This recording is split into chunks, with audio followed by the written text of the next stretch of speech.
าวเช็ควันนี้พบกับนักแสดงสาวสวยหุ่นแซ่บจากละครดราม่าสุดร้อนแรงดงดอกไม้พิมประภา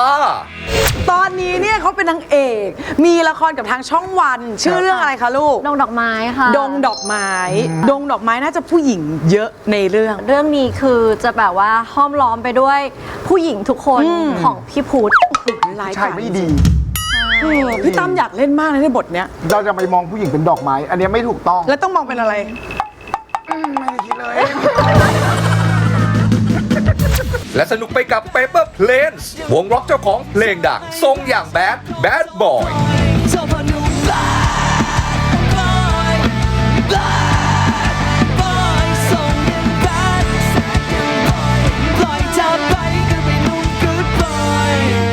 เสียงวากที่ผมใช้อะถ้าทำถูกต้องมันจะไม่เจ็บคอหรอสอนพี่นี้ได้ปะเพื่อคนไปร้องตามเพลงนี้ต้องวากไงเราต้องทำเสียงแบบว่าแล้วก็อีกเสียงหนึ่งคือทำแล้วผสมกันเป็น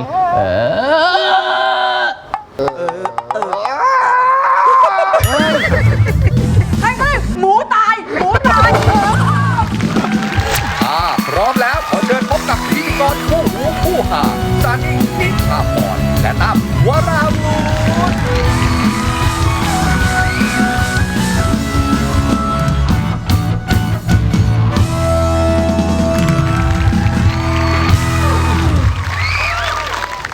สวัสดีครับต้อนรับผู้ชมเข้าสู่รายการซาวเช็คครับ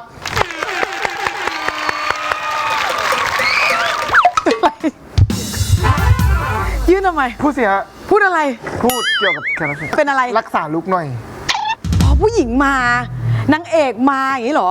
คนนี้ต้องบอกเลยนะมีหลายบทบาทมากเคยเป็นทั้งนักร้องเป็นนางเอกเป็นดาวติ๊กต็อกเล่นกีตาร์ลงติ๊กต็อกเป็นอะไรพูดดีทุกอย่างพูดดีพูดถูกสวยด้วยน่ารักเก่งความสามารถเยอะชอบเขาตรงไหน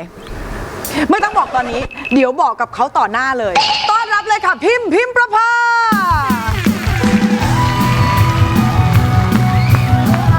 สวัสดีค่ะโอ้โหดูแลอย่างดีโอ้เอาเก้าอี้มาโอ้โหขอบคุณค่ะวางเช็ดด้วยเช็ด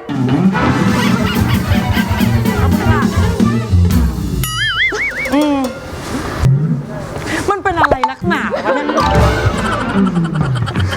ดูแลน้องหน่อยกระโปรงแล้วขึ้นเก้าอี้สูงสักครู่นะครับอ๋อขอบคุณค่ะดูแลน้องโอ้โหจบเลยแป๊บนึงนะพี่ไอ้เอามาให้น้องคู่เมย์ให้น้องดูแลโอเคบอกเลยชอบเขาตรงไหนเราติดตามเวลาเขาเล่นตุ๊กติ๊กอะติ๊กต็อกเราเล่นติ๊กต็อกอะไรอย่างเงี้ยชื่อชอบแล้ววันนี้ได้เจอตัวจริงอะเหมือนคนเนี่ยเราเจอแต่ทางหน้าจอเจอแต่ทางแบบจอมองหน้าพี่ทำไมมองหน้าน้องเขาสิเล่าให้ฟังไงพี่ถามให้ผมตอบกับเขาเหรอมันไม่ใช่ครับนี่เป็นไงตอนนี้เนี่ยเขาเป็นนางเอกมีละครกับทางช่องวันชื่อเรื่องอะไรคะลูกดงดอกไม้ค่ะดงดอกไม้CEO บริษัทแกอ่ะชีวิตเขามันโคตรแซ่บชีวประวัตินี่ยาวพืชเมียเขาเยอะเหลือเกินฉันเป็นภรรยาที่ถูกต้องตามกฎหมายส่วนเธอเนี่ยมันไม่ใช่มันถึงเวลาที่ฉันจะต้องสู้ละและฉันก็จะไม่ถอยด้วยกูมาอยู่จุดนี้ได้กูจะปล่อยให้ตัวเองร่วงลงไปง่ายๆอย่างนั้นหรอรู้ไว้เลยนะคะว่าฉันไม่หยุดแค่นี้แน่อยากเป็นเมียผมขนาดนั้นเนี่ยชื่อมันดูสวยงามเหมือนกันนะค่ะดงดอกไม้น่าจะผู้หญิงเยอะในเรื่องแน่นอนค่ะเรื่องนี้คือจะแบบว่าห้อมล้อมไปด้วยผู้หญิงทุกคนของพี่พุทธมีใครบ้างของพิมก็จะเป็นดอกหนึ่งค่ะ2ก็จะเป็นพี่พิงกี้พี่เบนบุญญาพรแล้วก็มีน้องมิวดงดอกไม้เนี่ยเราพูดได้มากน้อยแค่ไหนสปอยได้มากน้อยแค่ไหน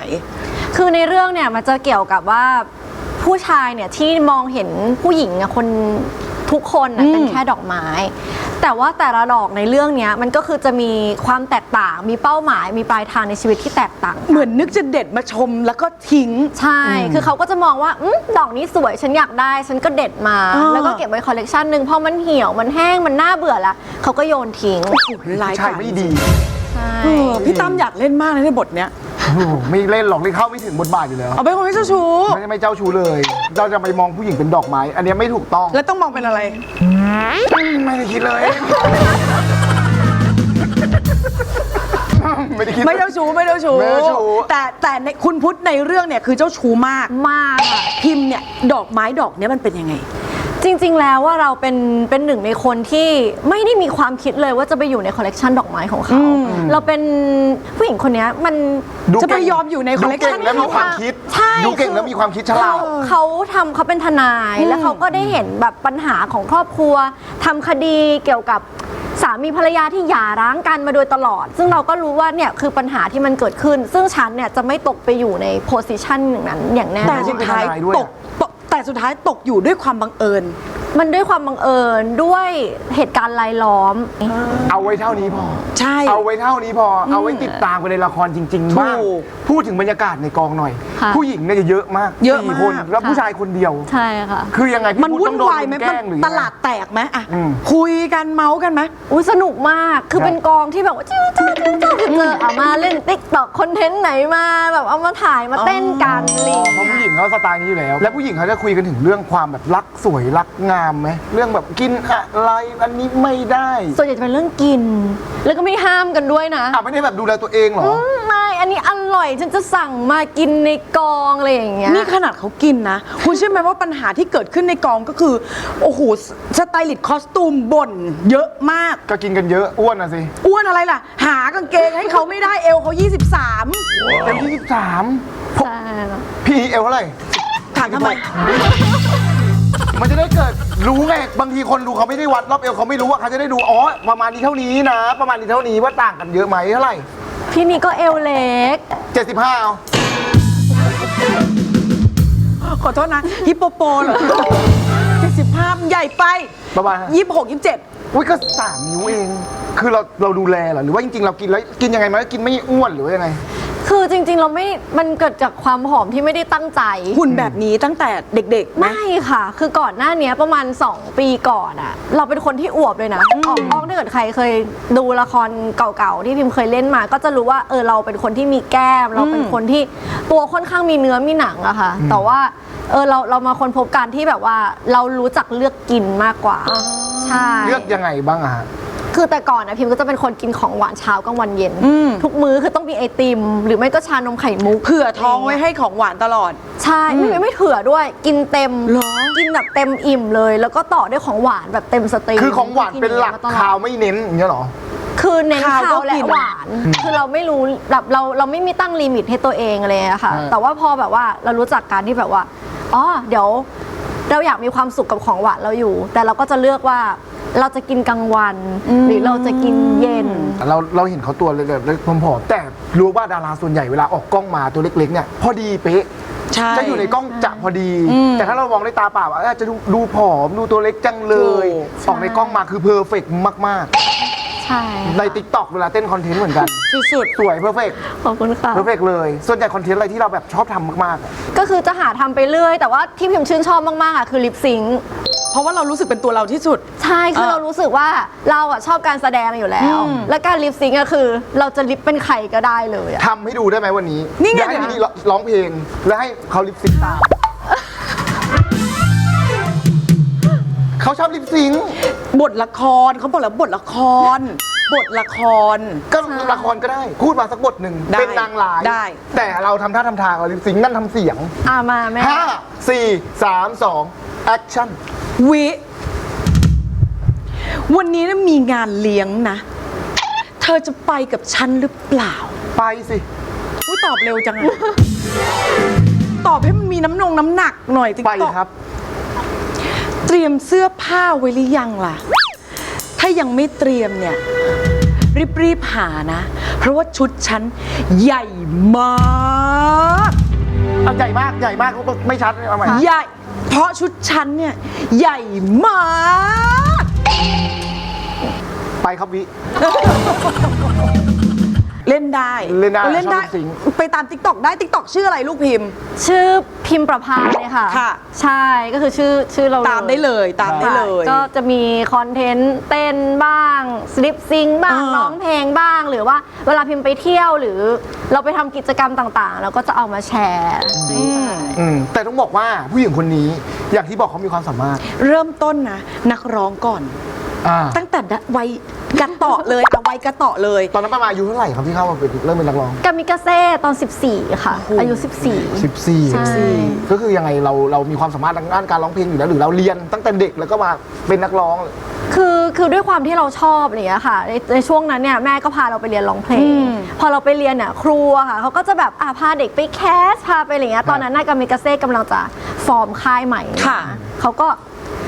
พาเด็กไปแคสอะไรเงี้ยเราก็เป็นหนึ่งในเด็กที่โชคดีแหละที่ได้ไปอยู่ในนั้น แต่การแคสของเขาไม่ได้แบบง่ายๆแบบเธอเขาเล่นกีตาร์อะไรได้ เล่นกีตาร์เป็นด้วย เธอต้องไปดู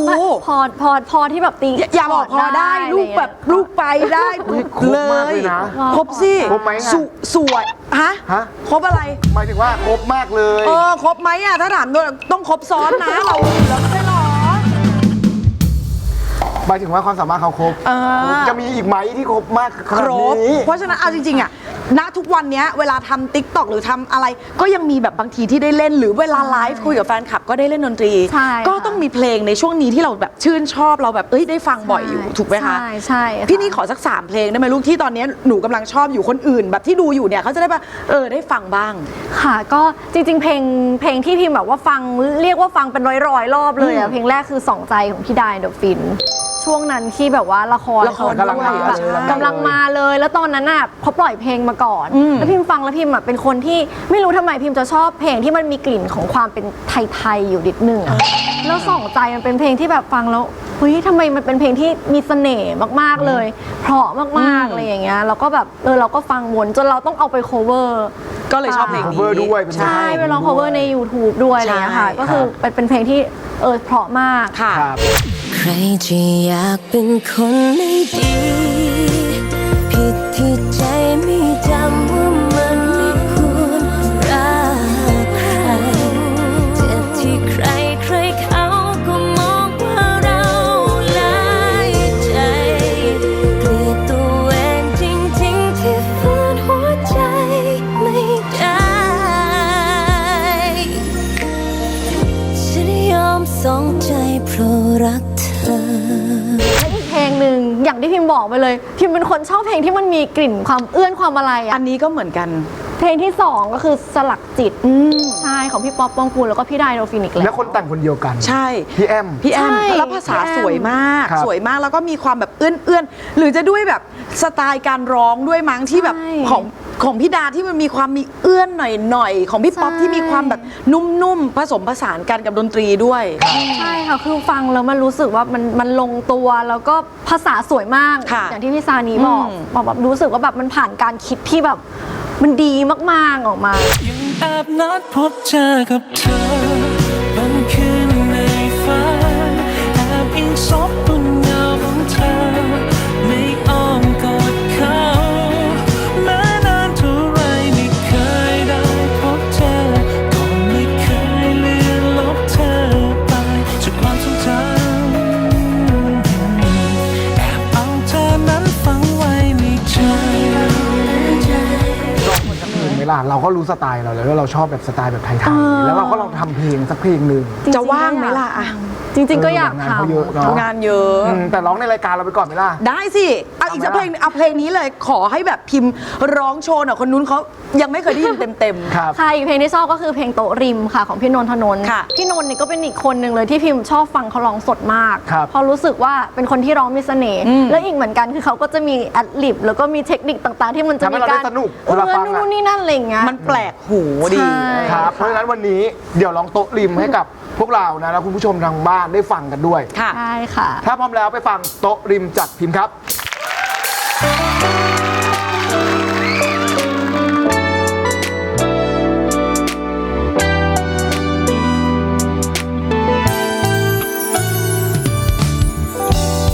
แค่อยากจะรู้จัก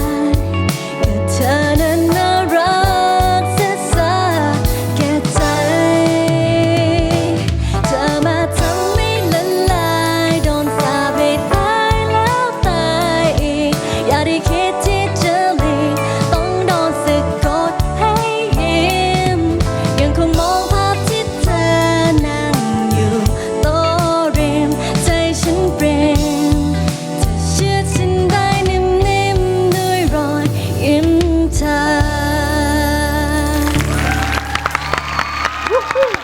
เป็นไง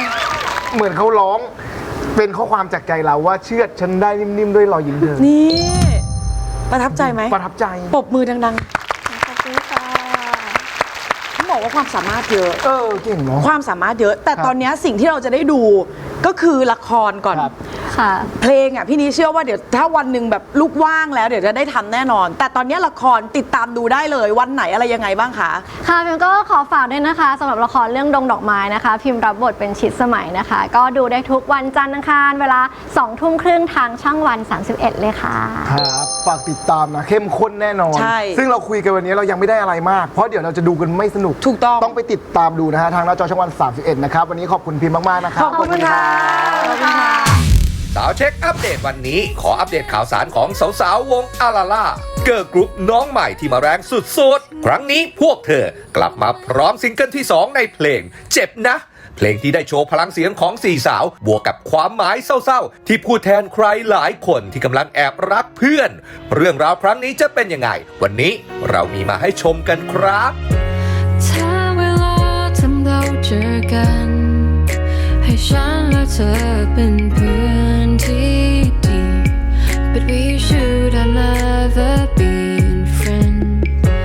ถ้าหัวใจต้องพังทลายก็ยอมให้พังลง by your hands จะยอมแพ้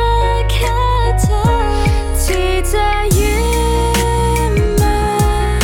ก็รู้อยู่ว่าเธอไม่เคยคิดอะไรทรมานใจต้องทนอีกนานแค่ไหนไม่เคยชนะอยู่แล้วไงเพราะว่าใจมันแพ้เธออึดอัดรู้ไหมที่เก็บรักไว้กับเธอไม่มีวันนั้นอยู่แล้วไง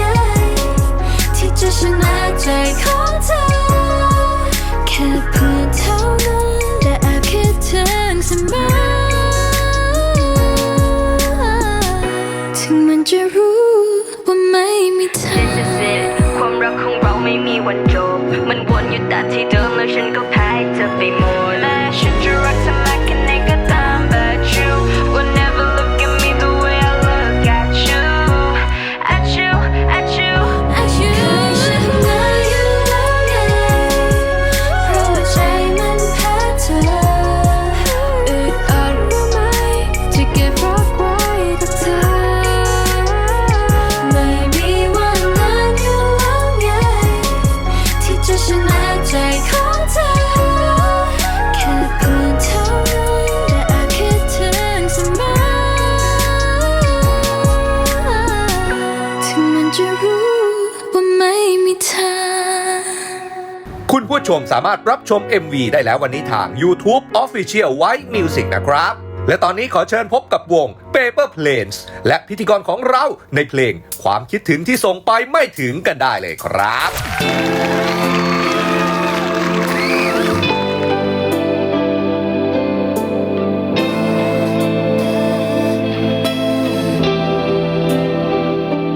ตั้งแต่วันที่เธออยากเดินจากไปเพราะใจเราหมดรักกัน แต่ไม่ใช่ใจของฉันเพราะมันยังเหมือนเดิมกับวันแรกเจอตั้งแต่วันที่เราต้องการห่างกัน ฉันยังแอบหวังให้เธอ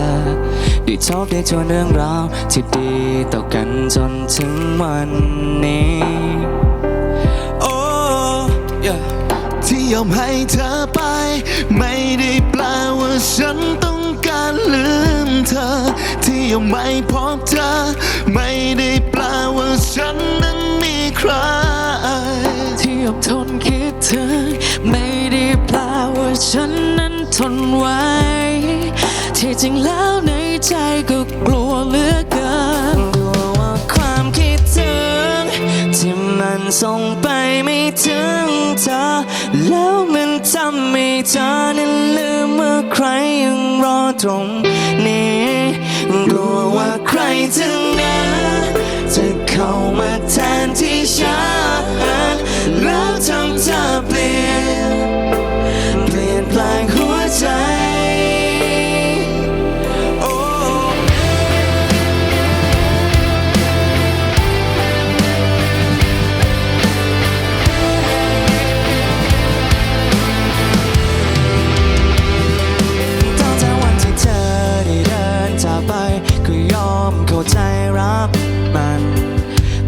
เธอและฉันก็กลายเป็นเหมือนภาพที่มันสีเทารูปของเราใบเดิมไม่นานแค่ไหนยังคงเก็บรักของเราแต่รูปของเธอและเขาอาจทำให้มันลบเลือนจากนี้ที่ยอมให้เธอไปไม่ได้แปลว่าฉันต้องการลืมเธอที่ยอมไม่พบเธอไม่ได้แปลว่าฉันนั้นมีใครที่ยอมทนคิดถึงไม่ได้แปลว่าฉันนั้นทนไว้ที่จริงแล้วในใจก็กลัวเหลือเกินกลัวว่าความคิดถึงที่มันส่งไปไม่ถึงเธอแล้วมันทำให้เธอลืมว่าใครยังรอตรงนี้กลัวว่าใครทั้งนั้นจะเข้ามาแทนที่ฉันแล้วทำเธอเปลี่ยนแปลงหัวใจ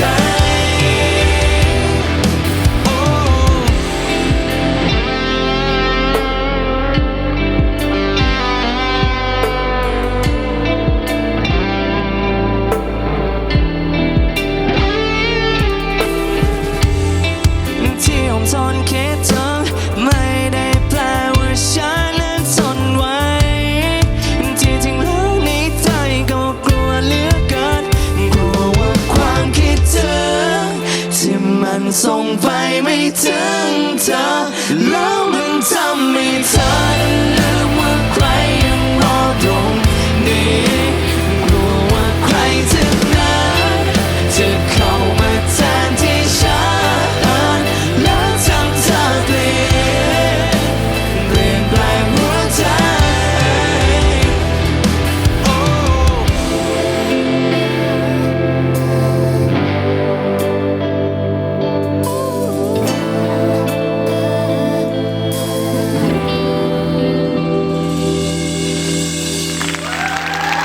วันนี้เศร้าเช็คขอต้อนรับเพื่อนเพีย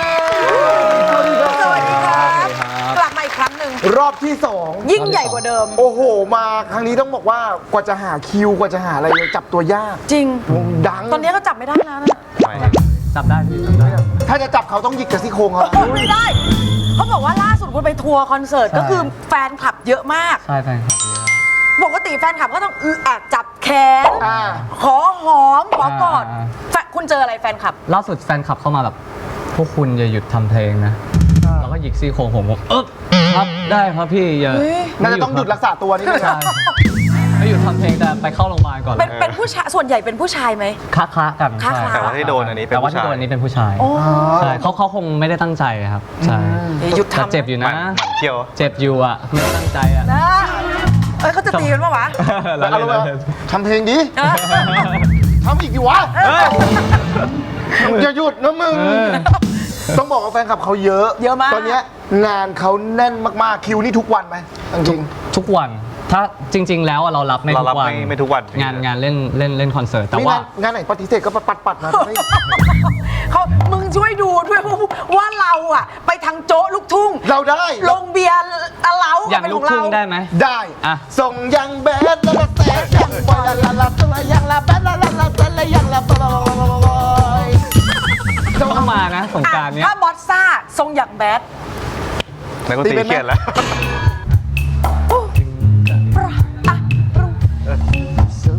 แบดแซดยังบอย ส่งยังแบดโอ้โอ้แซดยังบอยส่งยังแบดโอ้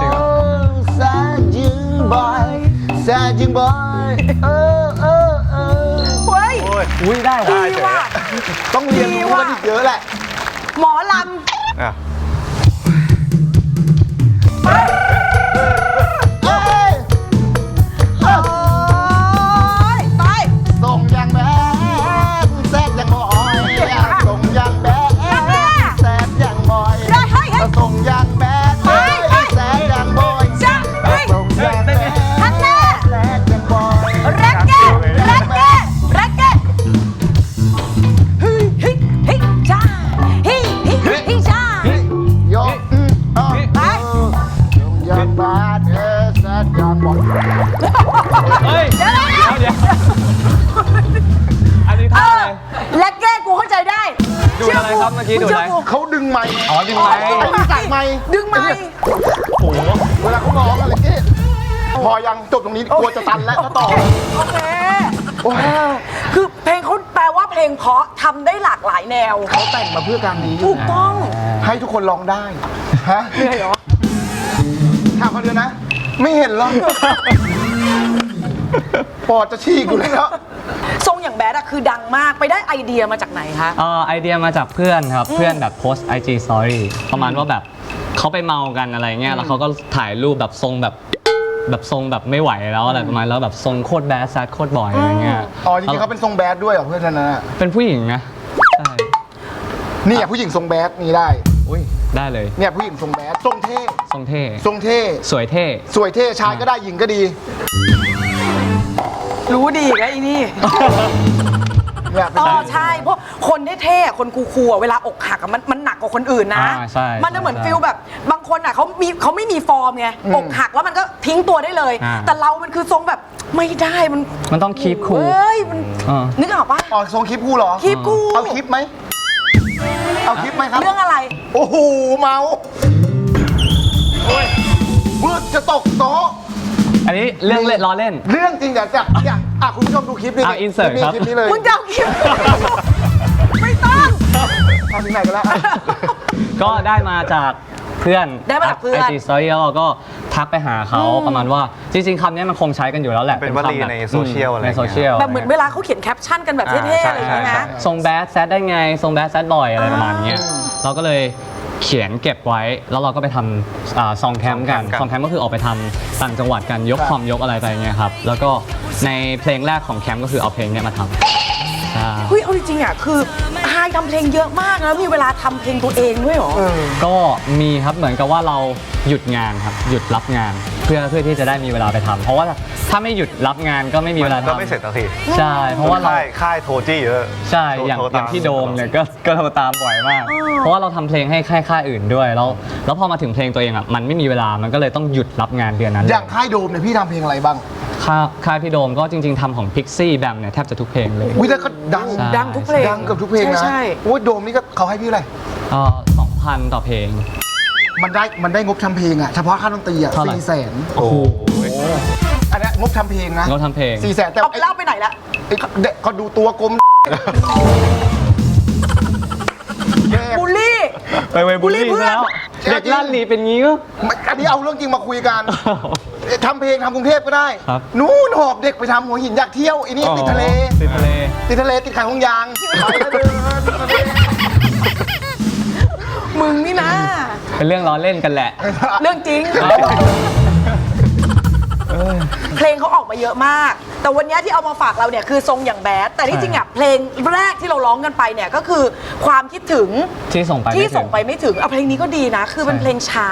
ปกติเราจะได้ยินแบบเป็นพังร็อกตลอดเลย แต่อันเนี้ยก็คือมีคว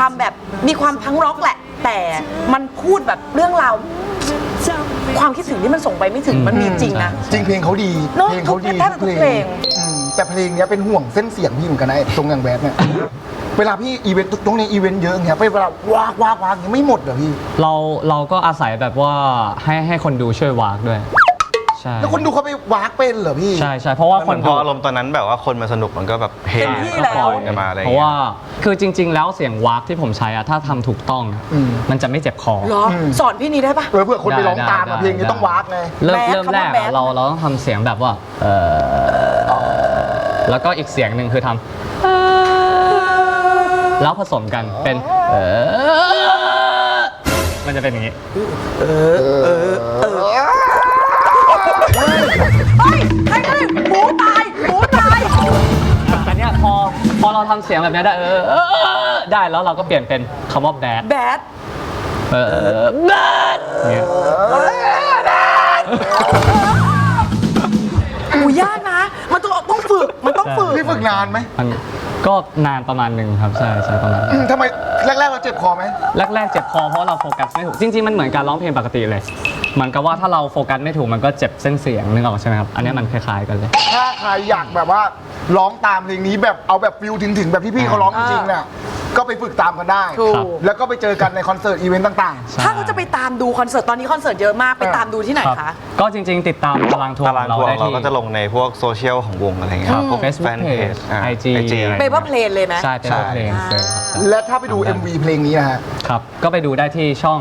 Genie Rock ครับของ Genie Records นะครับผม ทุกเพลง ทุกเพลงจะอยู่ในนั้นหมดเลย ออกมาเรื่อยๆ ออกมาแบบกระหน่ำเลย แล้วออกทุกเพลงก็เป็นกระแสทุกเพลงด้วย ดังทุกเพลงจริง ๆ แน่นอนนะครับ ไม่ได้ดังเพราะฟลุกพิสูจน์มาแล้ว ใช่ ดังเพราะผลงานดังเพราะเพลงคุณภาพจริง ๆ วันนี้ขอบคุณเปเปอร์เพลนมากๆครับขอบคุณครับ ขอบคุณครับ ขอบคุณครับคุณผู้ชมคะปิดรายการค่ะด้วยเพลงทรงอย่างแบดแล้ววงเล็บว่าแบดบอยนะ แต่เอาจริงๆ คุยกับเขาเนี่ยถือว่าเป็นวัยรุ่นที่มีฝีมือมาก อาจจะทรงอย่างแบดนะ แต่ฝีมือโคตรเจ๋งเลย ทรงอย่างแบดวงเล็บแบดบอยจากเปเปอร์เพลนค่ะ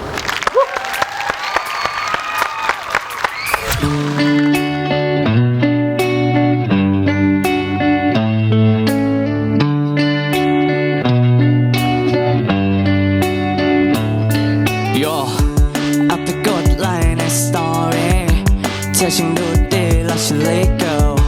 อยากจะรู้เธอชอบคนแบบไหนพอจะครองใจเธอได้ไหมอ๋อก็คนนี้น่าตรงใจไม่ว่าคนไหนไม่สู้เธอก็คนนี้อยากจองไว้ไม่อยากให้ใครมาพบเธอรวบรวมความกล้าทักเข้าไปคุยอย่างเฟรนลี่แต่เธอตอบมาว่าเธอไม่ชอบคนทรงนี้ทรงยังแบดแซดยังบอยเธอไม่อินกับผู้ชายแบดบอยทรงยังแบดแซดยังบอยเธอไม่รักฉันก็คงต้องปล่อยเธอพอหนุ่มแบดบอยแบดบอยทรงยังแบดแซดยังบอยปล่อยเธอไปก็ไปหนุ่ม good boyเตอะหน่อยให้เธอแควเยอะหน่อยwinningกล้าหน่อย no matter what they say เอาชนะใจเธอทำไมมันยากจังก็คนนี้น่าตรงใจไม่ว่าคนไหนไม่สู้เธอก็คนนี้อยากจองไว้ไม่อยากให้ใครมาพบเธอรวบรวมความกล้าทักเข้าไปคุยอย่างเฟรนลี่แต่เธอตอบมาว่าเธอไม่ชอบคนทรงนี้ทรงยังแบดแซดยังบอยเธอไม่อินกับผู้ชายแบดบอยทรงยังแบดแซดยังบอยเธอไม่รักฉันก็คงต้องปล่อยเธอพอหนุ่มแบดบอยแบดบอยทรงยังแบดแซดยังบอยปล่อยเธอไปก็ไปหนุ่ม good boy ชอบจริงๆไม่ได้มาหลอกไม่เจ้าชู้เธอก็ดูออกถ้าเปลี่ยนใจเธอค่อยมาบอกรอตรงนี้ให้เธอมากอดชอบจริงๆไม่ได้มาหลอกไม่เจ้าชู้เธอก็ดูออกถ้าเปลี่ยนใจเธอค่อยมาบอกรอตรงนี้ให้เธอมากอด ไม่ชอบผู้ชายแบดอะค่ะ ทรงยังแบดแซดยังบอยเธอไม่อิน